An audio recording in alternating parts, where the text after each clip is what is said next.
15 రోజుల్లోగా 3 ప్రత్యామ్నాయ పేర్లు ఇవ్వకపోతే ఎలాంటి తదుపరి సమాచారం లేకుండా పార్టీ దరఖాస్తును క్లోజ్ చేస్తామని స్పష్టం చేసింది.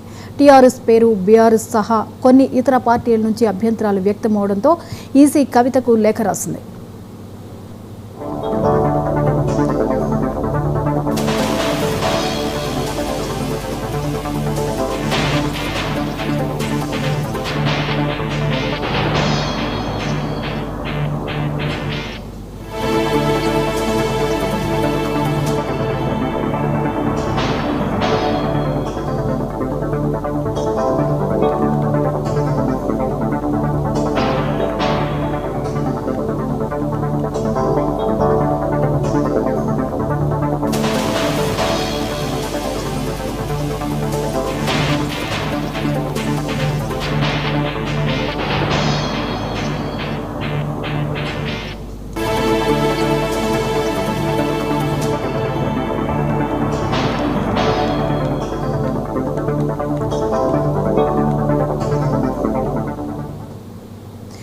కల్వకుంట్ల కవితకు ఎన్నికల సంఘం బిగ్ షాక్ ఇచ్చినట్లుగా తెలుస్తోంది. ఆమె ఏర్పాటు చేసిన టీఆర్ఎస్ పార్టీ పేరు మార్చుకోవాలంటూ ఆదేశించింది. ఈ అంశంపై మరిన్ని వివరాలని తెలంగాణ బ్యూరో చీఫ్ మూలా శ్రీనివాస్ అందిస్తారు. శ్రీనివాస్, చెప్పండి, కల్వకుంట్ల కవితకు ఈసీ లేఖ రాసింది. టీఆర్ఎస్ అనే పేరును, పార్టీ పేరును మార్చాలి అంటూ వివరాలు ఏంటి?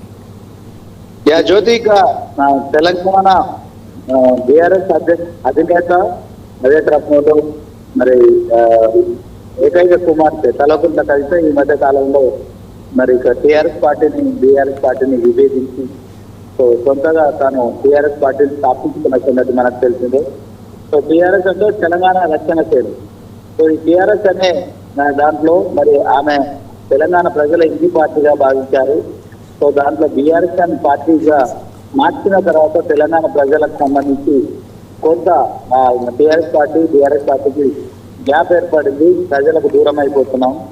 అదే నేపథ్యంలో టీఆర్ఎస్ పేరును మరి తాను తీసుకొని ప్రత్యక్షంగా రాజకీయాల్లోకి ఎంటర్ అయిపోయి ఆ పేరు ఆ టీఆర్ఎస్ పేరుతో తాను ఆ ఎన్నికల్లో పోటీ చేసి సీఎం అవుతానని చెప్తున్న కవితకైతే ఈసీ చాటిచ్చిందని చెప్పొచ్చు. ఎందుకంటే దీనిపై టీఆర్ఎస్ పార్టీ పేరుపై పలువురు అభ్యంతరాలు వ్యక్తం చేస్తూ ఈసీకి ఫిర్యాదు చేయడంతో ఓవరాల్ గా ఈ వివాదం తలెత్తినట్టు తెలుస్తోంది. ఈసీ మాత్రం Kalvakuntla Kavitha TRS party chief కి లేఖ రాసి 15 రోజుల్లోగా దీనిపై వివరణ ఇవ్వాలంటూ, అదే క్రమంలో పార్టీ పేరు టీఆర్ఎస్ పార్టీ పేరు మార్చాలంటూ ప్రత్యామ్నాయంగా 3 పేర్లు ఇవ్వాలని కూడా లేఖ ఇచ్చినట్లు తెలుస్తోంది. మొత్తానికి ఈ అంశంపై మరి ఖచ్చితంగా గత కొన్ని రోజులుగా కూడా ఆమె టీఆర్ఎస్ పార్టీ తెలంగాణ రక్షణ సేన అధ్యక్షురాలుగా కొనసాగుతున్నారు. పార్టీ ఆవిర్భావాన్ని కూడా ఘనంగా ఏర్పాటు చేశారు.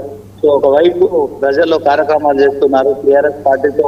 ఇంకా ఇప్పుడు కవితకు మరి ఈసీ సాక్షించిందని చెప్పుకోవచ్చు. టీఆర్ఎస్ పార్టీపై అభ్యంతరాలు వెలువడుతున్న నేపథ్యంలో పార్టీ పేరు మార్చుకోవాలంటూ కూడా ఈసీ చెప్పడంతో మొత్తానికి టీఆర్ఎస్ పార్టీ మరి ముఖ్యంగా కవితకు సంబంధించిన అంశంలో ఇది కొంత షాక్ గానే చెప్పుకోవచ్చు. 15 రోజుల్లోగా 3 పేర్లు ఇవ్వాలని, లేకుంటే పార్టీ పేరు రద్దు చేస్తామని ఎన్నికల సంఘం హెచ్చరించిన నేపథ్యంలో కొంత ఇది రాజకీయంగా తెలంగాణ రాజకీయాల్లో మరి సంచలనం మారిందని చెప్పుకోవచ్చు. దీనిపై కవిత ఎలాంటి నిర్ణయం తీసుకుంటున్నదని మాత్రం వేచి చూడాలి. అదే క్రమంలో 15 రోజుల్లో మరి ఎలాంటి పేర్లు మళ్ళీ ఇస్తారు, అదే క్రమంలో వేచి చూడాల్సి ఉంటుంది. Right, thank you Srinivas.